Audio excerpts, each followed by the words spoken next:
Before that, though, it's a poignant day at St Albans Cathedral because after 6 months of virtual gatherings, the sound of Choral Evensong returned.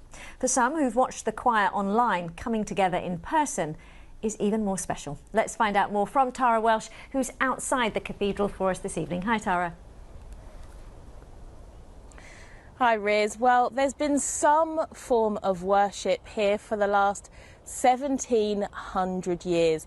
Rarely have these doors closed. At one point during the War of the Roses in the 1400s, and it was closed by Henry VIII. But since then there's been music and singing almost every day, until of course the pandemic hit us, and then the doors had to close, which affected many people living here.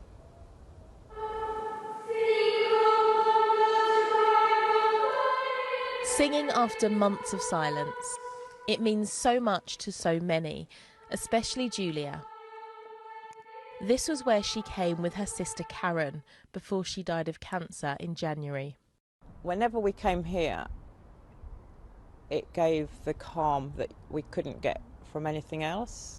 This is Karen and Julia's mum, Joan, who also died this year with COVID-19. But the place where Julia sought solace was shut. So I remember lighting my last candle and I actually was crying like a child because I knew it was my last candle, and I lit it for everybody. After Julia's mother died, the sub-dean came out to hold the service. And now the cathedral's back open and the choir is singing again, with some differences.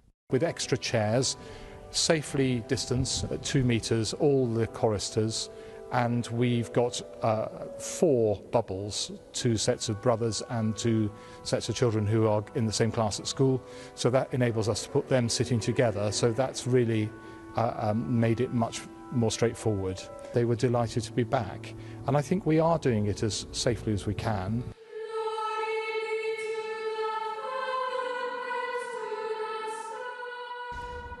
It's just the best news that the choir will sing again, and for me that takes me back to thinking about my sister and how we would sit side by side.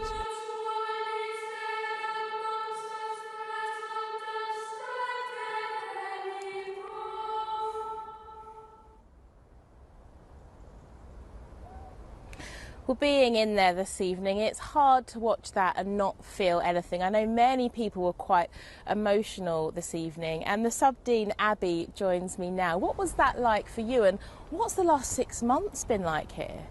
It was really emotional tonight. I had a tear in my eye.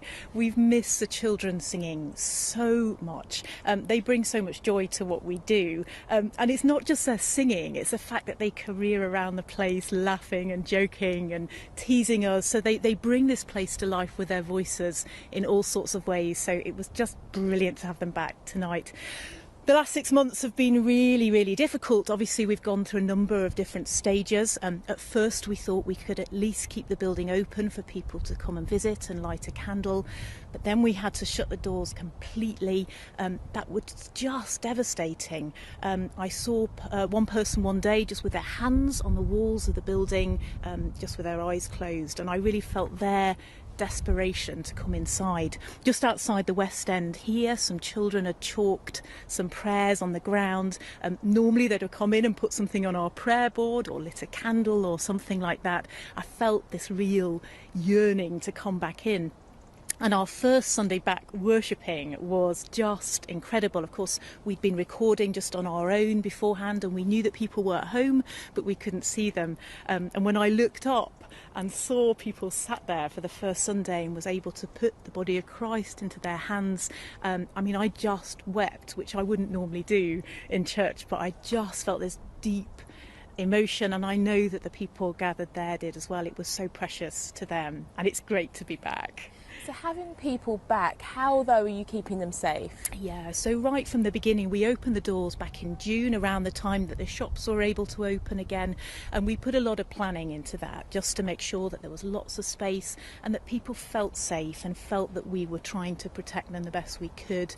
So we're following guidelines. Obviously they change and update, and we keep a close eye on them, and we'll keep doing that. Abby, thank you so much. It was a lovely atmosphere tonight, and Evensong's back every night this week here at St Albans Cathedral. Clearly a very special and poignant day. Tara, thank you so much.